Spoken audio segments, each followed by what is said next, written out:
बिस्मिल्लाहिर्रहमानिर्रहीम। इब्तिदा है रब्बे करीम के बाबरकत नाम से जो दिलों के भेद खूब जानता है। दुरूदो सलाम नबी आखिरुज़्ज़मा हज़रत मोहम्मद सल्लल्लाहु अलैहि वसल्लम और आप सल्लल्लाहु अलैहि वसल्लम की आल औलाद पर। अस्सलाम वालेकुम नाज़रीन, मेरा नाम फ़र्रुख शराज है। ट्रांसपेरेंट प्रॉपर्टीज़ के प्लेटफॉर्म से एक दफ़ा दोबारा आपकी खिदमत में हाज़िर हैं। नाज़रीन, आजकल एक प्रॉपर्टी की दुनिया में एक हलचल मची हुई है। ये हलचल क्यों मची है, उसके पीछे रीज़न क्या है? उसके पीछे रीज़न ये है कि आपको पता है कि आजकल मलिक रियाज साहब जो हैं उनके ऊपर काफ़ी ज़्यादा जो है वो दबाव है, प्रेशर है, और वो अपने जो है मुकदमात उनको फेस कर रहे हैं। इन मुकदमात की वजह से बहरिया टाउन जो है इसके ऊपर अच्छा खासा इम्पैक्ट आया है। बहरिया टाउन के जो कॉरपोरेट ऑफिसेज हैं उनको सील कर दिया गया है। बहरिया टाउन के जो अकाउंट्स हैं उनको मुंजमद कर दिया गया है, और जो मलिक रियाज साहब के जो जायदाद है, जो असासे हैं, उनको जब्त किया गया है एज ऑफ नाउ। ये सारा कुछ क्यों हुआ है? इसके पीछे कुछ एक तो ये है कि मुकदमात चल रहे हैं, जैसा कि मैंने आपको बताया, कुछ ज़मीनों के मामलात हैं। ये एक कादर ट्रस्ट वाला केस आपने सुना होगा अक्सर खबरों के अंदर। कुछ इसके भी इसमें जो है ना वो लेन देन वाले मामलात हैं, जिसकी वजह से ये सारा कुछ हो रहा है। लेकिन सवाल ये है कि क्या ये ऐसा ही रहेगा? क्या बहरिया टाउन के जो कस्टमर्स हैं, जो क्लाइंट्स हैं, क्या वो लुट जाएंगे? क्या वो बर्बाद हो जाएंगे? उनकी जो इन्वेस्टमेंट है क्या वो ज़ाया हो जाएगी? सवाल ये है, पूछा जाता है हमसे ये वाला सवाल। बहुत सारे लोग हमें कॉल करते हैं और हमसे इस बारे में राय लेना चाहते हैं। तो मैंने ये मुनासिब समझा कि मैं आज की ये वाली वीडियो बना देता हूँ, ताकि आप लोगों के जो सवालात हैं उनका जवाब जो है एक ही वीडियो के अंदर मैं दे सकूं, और आपके जो जो कंसर्न्स हैं उनको एड्रेस किया जा सके। सबसे पहली चीज़ तो ये है, देखें नाजरीन, के ये मुकदमात हैं और ये कानूनी तरीक़ाकार के मुताबिक चलते हैं। कानून उसके ऊपर जो भी फैसला देगा वो ज़ाहरी बात है वो मानना पड़ेगा, वो मलिक साहब को भी मानना पड़ेगा, और जो भी मतलब उनके इदारे हैं उनको सबको ये वाली चीज़ें माननी पड़ेंगी। जो भी उनका डिसीजन आता है, जिसे बोलते हैं अदालतों का जो भी डिसीजन आएगा उसके मुताबिक। अब देखना ये है कि डिसीजन इनके हक में आता है या इनके खिलाफ आता है। लेकिन अगर मैं मान लेता हूं कि अगर इनके हक में आता, हम इस बात में कर लेते हैं बात, और फिर उसके बाद हम इस बात पे बात करते हैं कि अगर इनके खिलाफ आता है तो क्या होगा। अगर तो हक में आता फिर तो बड़ी अच्छी बात है।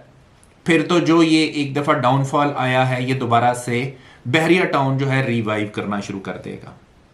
अगर हम इस चीज़ को कंसिडर कर लेते हैं कि जी बहरिया टाउन के खिलाफ ये वाला फैसला आता है तो क्या होगा, तो प्रीवियसली जितने भी मतलब इस तरह के मामलात हुए हैं जिसमें बहरिया टाउन के खिलाफ जो है वो केसेस चले, उनमें उनके खिलाफ जो है वो जो है फैसले आए, तो उसमें क्या हुआ? उसमें ज़ाहिर बात है जुर्माने लगते हैं, कुछ पेनल्टीज पड़ती हैं जो कि बहरिया टाउन को अदा करनी पड़ती हैं, और बहरिया टाउन ने अदा की हैं कुछ और कुछ कर रहा है। तो इसी तरह से ही ये होगा कि अगर ये वाला मुकदमा जो है ये भी अगर इनके खिलाफ जाता है इसका फैसला, तो इसमें भी जो अदालत फैसला करेगी, जो अदालत पेनल्टी लगाएगी, वो पेनल्टी इनको पे करनी पड़ेगी, और उसके बाद ये मामलात बेहतरी की तरफ जाना शुरू हो जाएंगे। जो ट्रैक रिकॉर्ड रहा है प्रीवियसली वो ये है कि मलिक रियाज साहब के ऊपर को पहला ये केस नहीं है चला कि जिसकी वजह से हम ये कहें कि शायद यार ये मतलब बहुत ज़्यादा को अनहोनी हो गई है। ये इस तरह के मामला पहले भी चलते रहे हैं, और मलिक साहब काफ़ी स्ट्रॉन्ग नर्व्स के आदमी हैं। उन्होंने पहले भी काफ़ी सारे केसेस जो हैं वो फेस किए हैं और उनसे निकले हैं, और मैं ये समझता हूँ कि वो कैपेबिलिटी रखते हैं कि इस केस से भी निकल जाएंगे। अब आते हैं इस चीज़ के ऊपर कि जो कस्टमर्स हैं उनका क्या बनेगा। जिनको तो बहरिया टाउन ने पोजेशन दे दी हुई है, मैं नहीं समझता कि उनके ऊपर जो है वो बहुत ज़्यादा इम्पैक्ट आएगा। हाँ, प्राइस में थोड़ा बहुत फ़र्क आ सकता है कि फॉर एग्जांपल अगर पहले आपका प्लॉट जो है 1 करोड़ रुपए का बिक रहा था, तो मोस्ट प्रोबेबली वो शायद इस वक्त 80 लाख रुपए का बिक रहा हो। प्राइस के ऊपर फ़र्क पड़ सकता है, लेकिन पोजेशन के ऊपर फ़र्क नहीं है। अगर आपको कब्जा दिया जा चुका है, आपकी प्रॉपर्टी सेफ है, आपके हाथों में है, इसलिए उसमें वरी होने की ज़रूरत नहीं है। दूसरी बात यह है कि वो ऐसी प्रॉपर्टीज जो कि अभी अंडर डेवलप्ड हैं, जिनकी पोजेशन जो है वो मिलनी है, उनके ऊपर बिल्कुल इम्पैक्ट आ सकता है। इम्पैक्ट इस तरह से आ सकता है कि फॉर एग्जांपल जो चीज़ एक 6 महीने के अंदर या साल के अंदर जो डिलीवर होनी थी, मोस्ट प्रोबेबली शायद उसमें थोड़ा डिले फेस करना पड़ जाए। ये प्रोबेबिलिटी है, मतलब ये कह लें कि ये मुमकिनात में से है। हो सकता है कि ना हो ऐसा, लेकिन मेरी ऑब्जर्वेशन ये है, ज़री बात है, जब इस तरह के मामलात होते हैं तो बंदे की जो अटेंशन है वो डाइवर्ट होती है, तो उस वजह से कुछ थोड़ा बहुत फ़र्क पड़ता है। लेकिन बहुत ज़्यादा फ़र्क मैं यहाँ पे भी एक्सपेक्ट नहीं कर रहा। उसकी एक रीज़न है, उसकी रीज़न ये है कि मलिक साहब जो हैं, ठीक है, ओनर हैं, चेयरमैन हैं बहरिया टाउन के, बट उनकी पूरी एक टीम काम कर रही है। तो अगर मलिक साहब इस तरह के मामलात को फेस कर रहे हैं, लेकिन उनकी टीम तो इंटैक्ट है ना, उनकी टीम तो ऑन ग्राउंड मौजूद है, वो तो अपना काम कर रहे हैं, तो शायद थोड़ा बहुत फ़र्क पड़े डेवलपमेंट की स्पीड में, बट मैं समझता हूं कि शायद इतना ज़्यादा वो भी नहीं पड़ेगा। हाँ, एक चीज़ ज़रूर होगी कि आपको थोड़ा वेट ज़रूर करना पड़ेगा कि बहरिया टाउन की मार्केट दोबारा से रिवाइव करे। जब इस तरह की कोई न्यूज़ चलती है, जब इस तरह के मामलात होते हैं, तो ज़ाहिरी बात है उस सोसाइटी के ऊपर इम्पैक्ट आता है, मतलब उसकी कीमतों में फ़र्क पड़ता है। जैसा कि मैंने स्टार्ट में भी आपको बताया कि फॉर एग्जांपल अगर 1 करोड़ रुपए का प्लॉट है तो हो सकता है वो 80 लाख का हो जाए, 70 लाख का हो जाए। लेकिन with the passage of time, जैसे जैसे चीज़ें बेहतरी की तरफ जाती हैं, जैसे जैसे सेटलमेंट्स होती रहती हैं, तो उसके बाद ये चीज़ें अपनी दोबारा असल पोजीशन में आना शुरू हो जाती हैं। तो ये है जी लुब्बे लुबाब अभी तक की जो करंट सिचुएशन है उसका। तो मैं ये समझता हूँ कि आपको पैनिक में आके कोई भी डिसीजन करने की ज़रूरत नहीं है। आप पैनिक में आके कोई डिसीजन ना कीजिए, ये मेरा आपको मुखलिसाना मशवरा है।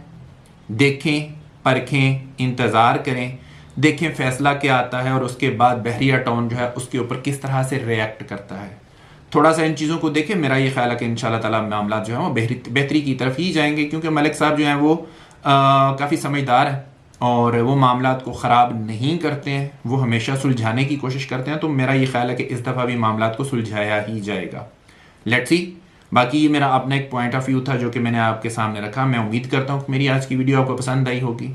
अगर आप प्रॉपर्टी से रिलेटेड किसी किस्म की कोई इन्फॉर्मेशन चाहते हैं, खसूसी तौर पे इस्लामाबाद रावलपिंडी के अंदर, आप हमारे साथ रब्ता कर सकते हैं। इंशाल्लाह ताला आपको बेस्ट इन क्लास सर्विसेज भी प्रोवाइड करेंगे और आपको अच्छी जगह के ऊपर इन्वेस्टमेंट के अपॉर्चुनिटीज़ भी प्रोवाइड करेंगे।